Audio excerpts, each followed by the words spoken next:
They laughed when she walked onto the Navy base. An Air Force pilot, a woman, an outsider. But when a SEAL team was trapped, surrounded, and seconds from death, only one name cut through the chaos. Valkyrie.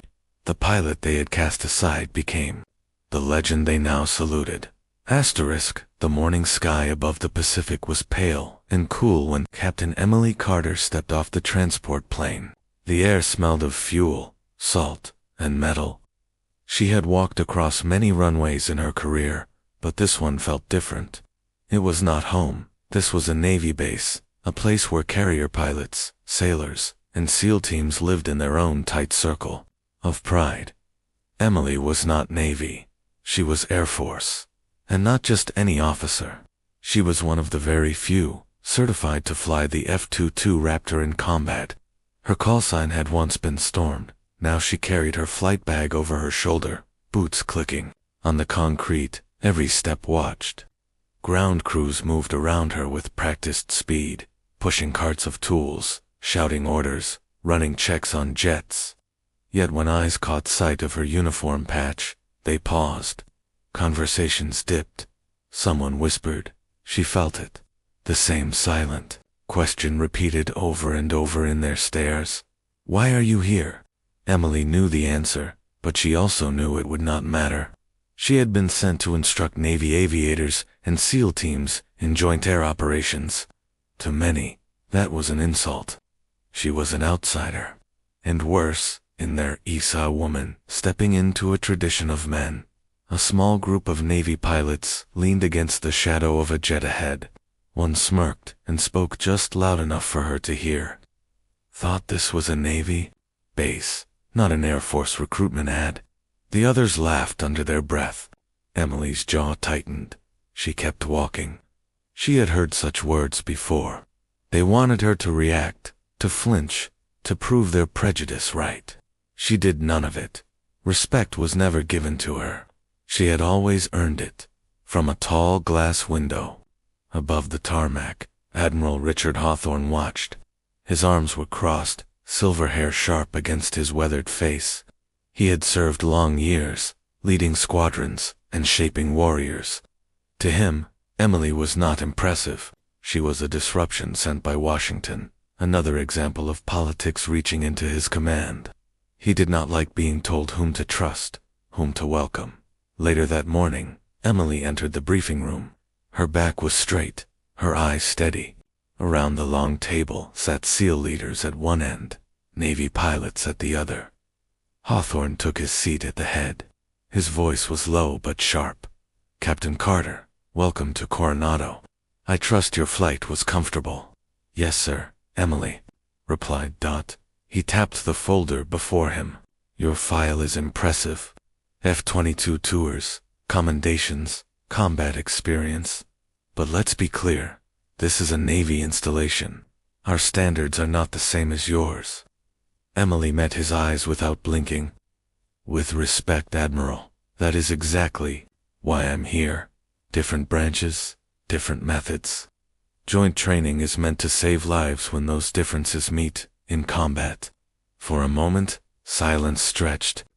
A SEAL commander leaned forward, studying her closely. Others shifted in their seats. Hawthorne's face hardened. He had expected compliance. Instead, he saw defiance wrapped in calm, and Emily Carter knew, from that first meeting, that she was walking into a storm. The next morning began with the sharp buzz of the base intercom. All officers and squad leaders were ordered to the tactical room. Emily had barely finished reviewing mission reports when she walked in. The room smelled of coffee and sweat, papers scattered across a long oak table. Large screens glowed with maps, terrain models, and red dots marking enemy systems. Navy pilots lounged in their seats, whispering among themselves. The SEAL leaders sat upright, silent, unreadable. At the head of the table, Admiral Hawthorne stood like a blade. His eyes found Emily at once. He pointed to a chair near the far end, a place that clearly signaled her outsider status. She took the seat without protest. Today, the Admiral began, his tone clipped. We review air support strategy for joint operations. The Navy has perfected carrier strikes for decades. SEAL teams depend on precision insertion and extraction. The Air Force, his gaze cut to Emily, has played only a minimal role. Emily kept her hands folded, lips tight. She listened as he outlined a plan. It relied on medium-altitude strikes, predictable flight paths, and time delays before air cover engaged. It was textbook Navy doctrine. It had worked in older wars, but to Emily, it looked dangerously outdated. When the Admiral finished, silence filled the room. No one dared to speak. Emily's pulse pounded in her ears. She could keep quiet and let his authority stand, or she could speak and risk being cut down. Her voice was calm, but every word carried weight.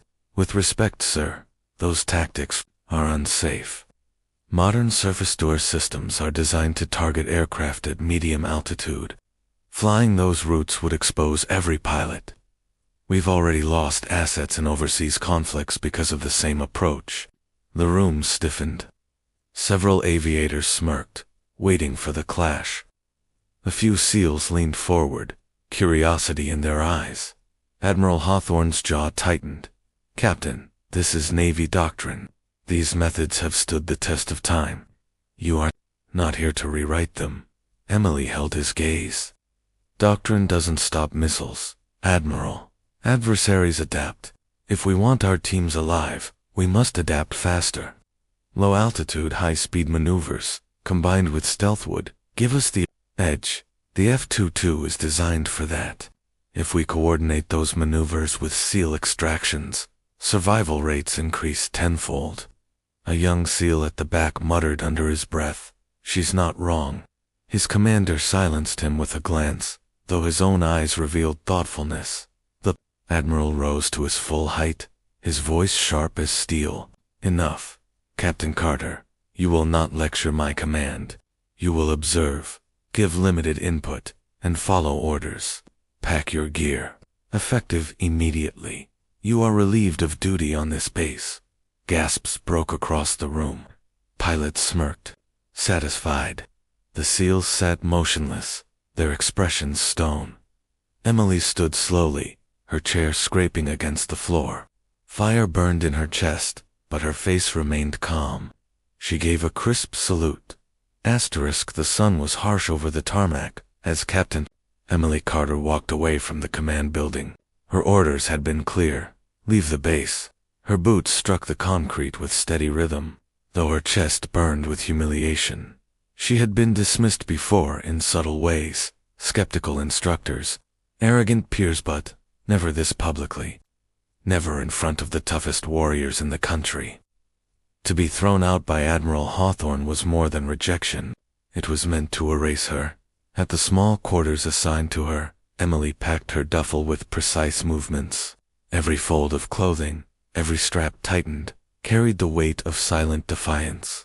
She would not give him the satisfaction of seeing her broken. That evening, she drove to a civilian airstrip a few miles from the base. The place was quiet, home to hobby pilots and retired jets. At the far end, under floodlights, gleamed the machine that still defined her F22 Raptor. It did not belong here among private planes, yet it stood like a predator in a pen of harmless birds. Her mechanics, loyal to her despite the Navy's dismissal, greeted her with tired nods. They had stayed. They believed in her, and as long as she had clearance to fly, Emily refused to fade away. At dawn, she strapped into the cockpit. Her fingers brushed the controls with the ease of memory. The engines roared, shaking the runway. Civilians nearby shielded their eyes as the jet thundered upward, vanishing into the clouds. Up there, she was free.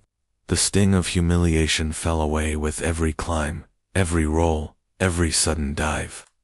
The sky asked no questions about rank, gender, or branch. It asked only one: "Can you fly?" And Emily could. Day after day, she flew.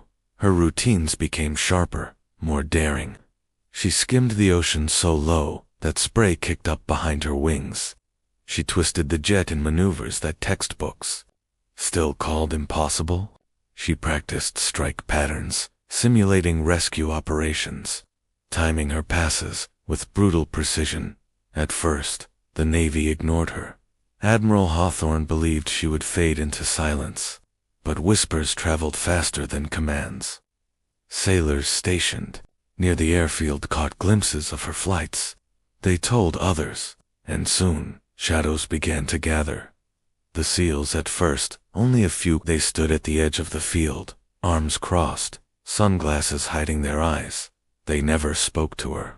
They only watched as the Raptor carved fire into the sky. The next week, more came. By the end of the month, entire squads rotated through, lingering at dusk as Emily tore through the clouds. They said nothing, but their presence was its own language. She understood. They were testing her not with questions or lectures, but with silence. They had seen her humiliation. Most outsiders would have left bitter and broken. Emily stayed. She fought back not with words, but with action, and that was the language warriors respected most. One evening after another grueling flight, she stepped out of the cockpit, helmet under her arm.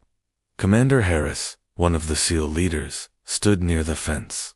Unlike the others, he didn't pretend to be casual. He met her eyes directly. "You don't quit," he said flatly. Emily stopped, studying him. "Not my style," she replied. Harris gave a short nod, then turned away without another word. It was enough. The days turned into weeks. Captain Emily Carter's flights grew longer, sharper, almost brutal in their intensity. She wasn't just training herself anymore. She was designing patterns with purpose. "Yes, sir,"